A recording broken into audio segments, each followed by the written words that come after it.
Hey guys, in this tutorial we're going to be looking at LUTs. I personally don't use LUTs that often, but there's a few ways they can be used nicely, and also DaVinci's got some of his own inbuilt LUTs which are quite cool, so let's jump in now. So normally a LUT can push your image quite hard and it can, blow out some of the highlights or crush some of the colors too much. So normally we put the LUT right at the end. So I'm going to press Alt S and I'm going to put a node label and call that LUT. So guys, let's look at adding your own LUT. So if we press the settings button here and look at color management, check out these lookup tables, we can click Open LUT folder. And that's opened up the LUT folder. Now, if we have any LUTs, we can just drag them in. So I'm going to right click and put New Folder, Resolve Wedding LUT. Okay, so I've got a new folder. So let me open some of my old LUTs that I've not really used. So I've got cinematic LUTs. These are from Motion Array. Let's try that. Let's try Cinematic 2. We've got cinematic2.cube. So let's drag that across into my Resolve Wedding LUT folder.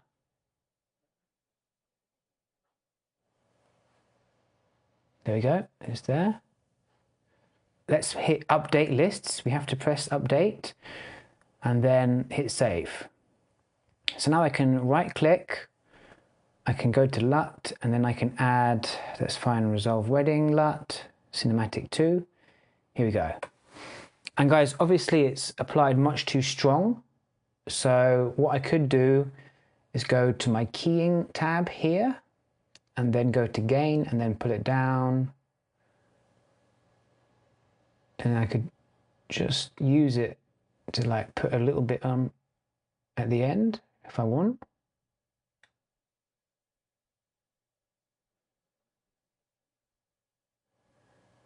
I would just, in this situation, just put a tiny amount on. And then, guys, the thing is, once you've put a LUT on, you're going to probably want to redo your primaries because the LUT can add a lot of saturation or some contrast. So I'd go back to primaries and probably, in this situation, I'd probably pull the saturation down a little bit. And maybe add a little bit of red to the highlights. And just check my contrast. So we could do something like that. So that's one way of using LUTs, guys. Let's press Z a few times to get rid of all those changes. Okay, so that's how we were to begin with. The other way of using LUTs is using DaVinci's Cinema Look effects. So to do that, let's press Alt S to add a node. And let's call that Film Emulation. Now for the output CST, we're going to go to Effects. And we have to change output gamma now, guys, to Cineon Film Log. Here it is. And that's just the way it works with DaVinci's film LUTs. So go to LUTs, we've got a film look, so now we can apply any of these.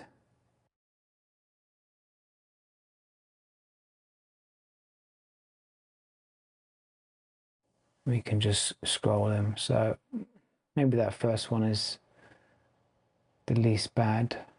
Here we go. So let's pull that across. So now we've applied the LUT. Again, I could consider pulling out some of the gain there. And then, guys, I'm going to have to redo my primaries again. Probably pull down some exposure. Lost quite a bit of detail in the clouds. And yeah, we're going to have to grade this image all again, basically, guys, because it's obviously changed it quite drastically.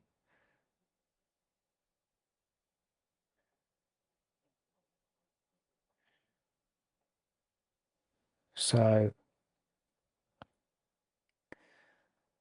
there we go. But again, it's probably not something that I would do. It's quite a nice film emulation. I mean, it's a nice image, guys. And if that's the thing that you're looking for, that could be great. You can also look at Film Convert for something like this. I've got that, but I don't really use it. I prefer just to make my own thing mostly. So again, I'm going to undo all that stuff, go back to where we were. And then I'm going to show you the final way we can use LUTs, guys. So guys, DaVinci has a feature called Shot Match to Clip, which basically allows us to create a LUT out of any image. So I've got a video here. This was the actual Sister Sledge playing at a wedding earlier this year. And next to it, I've got a couple of clips. This one is a random downloaded image. And this one is a sepia look that I was playing with earlier. So guys, basically, if I want to steal any of these looks and put it into my video here, all I have to do is create a LUT. Let's press Alt-S. I'm going to then select the look that I'm going for. I'm then going to select the clip that I want to copy. So I'm going to go to clip 2, right click and press shot match to this clip. And it's basically created a LUT and applied it using the colors from this image. Let's try the other one. So I'm going to just stay with the Sister Sledge selected. I'm going to right click on the third one and press shot match to this clip.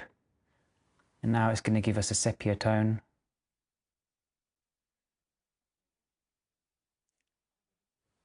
And guys, these are never going to be like perfect straight out of the bag, unfortunately.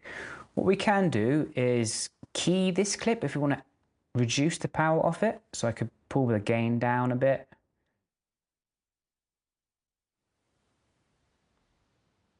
Or I'll press Shift S and do some grading before it.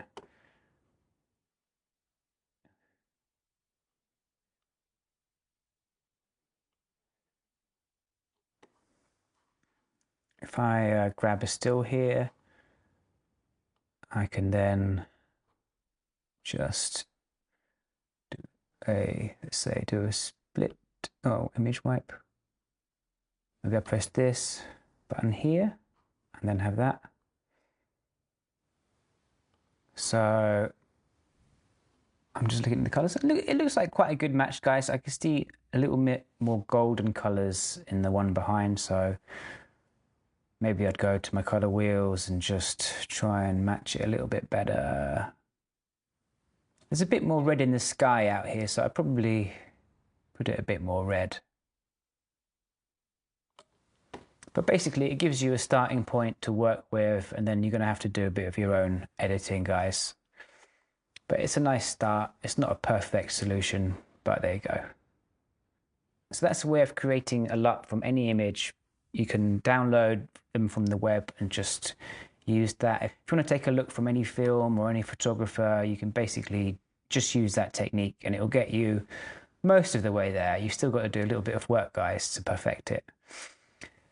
And there's just one more thing I wanted to show you guys. If you right click some of your work, say here, and then you can press generate LUT and you can create a LUT and basically save it somewhere, and then you can just load that LUT into a camera or a monitor if you need it to just sort of display the LUT. So if you've got like a monitor which allows you to put in your own LUTs, you can export one in that way.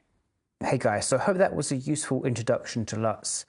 Don't forget, the main way we really share color information between clips is via stills in DaVinci. So whenever we've finished a look, we can right click, press grab still, and it'll appear in our gallery here. And we can just grab and drag that into the power grade.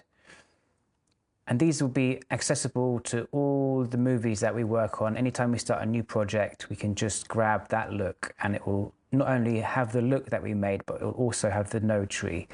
So generally the power grades are sort of more powerful than LUTs. All right guys, hope that helps. I'll see you in the next video shortly. Hey guys, so this is a really short one, super easy to use. It's the anti-flicker function.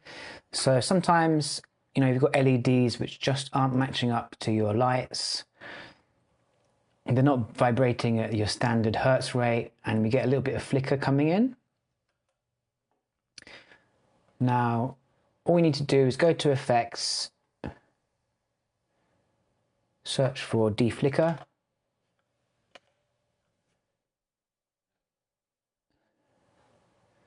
and press play, and it just works just straight out of the box. You don't have to change any of the settings.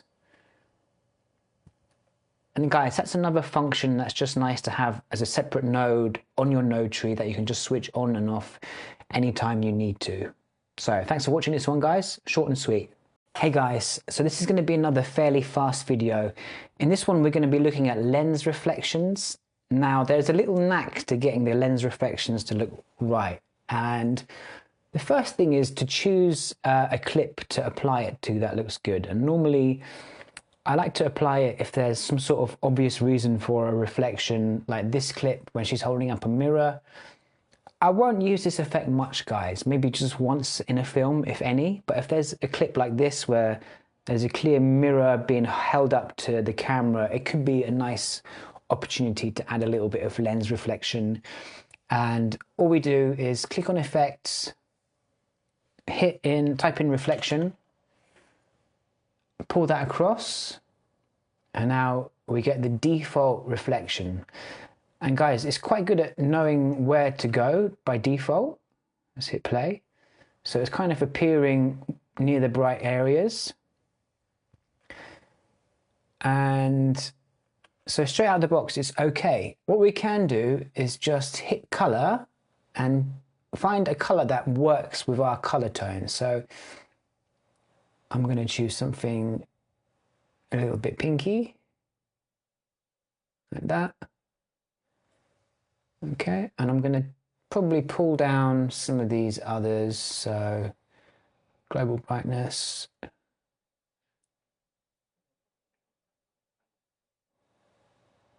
Just have a little play with these till you find something that's looking nice. Stretch, maybe I'll stretch out a bit.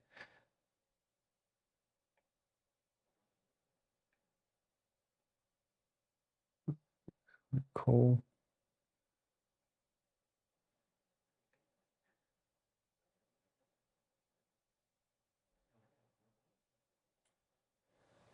And guys, just go through all these till you finding a nice shape that just looks right. And don't forget, global blend, if it's a bit too strong, you can pull it down at the end and just desaturate everything. Okay. Let's have a look at the isolation controls. Yep. Okay. So I'm quite happy with that. Let's press play.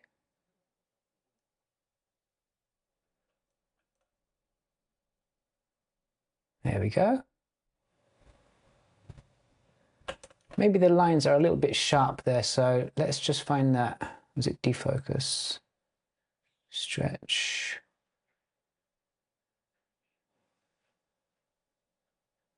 Put some anamorphism, that's quite cool. Yeah,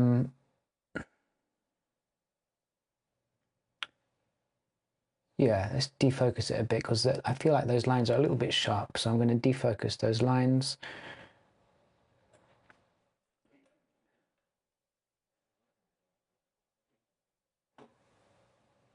Okay, so it just adds a little pop to the image. Use it very sparingly, guys. Yeah, just maybe once or twice in the film is plenty. Thanks for watching, guys. See you in the next one.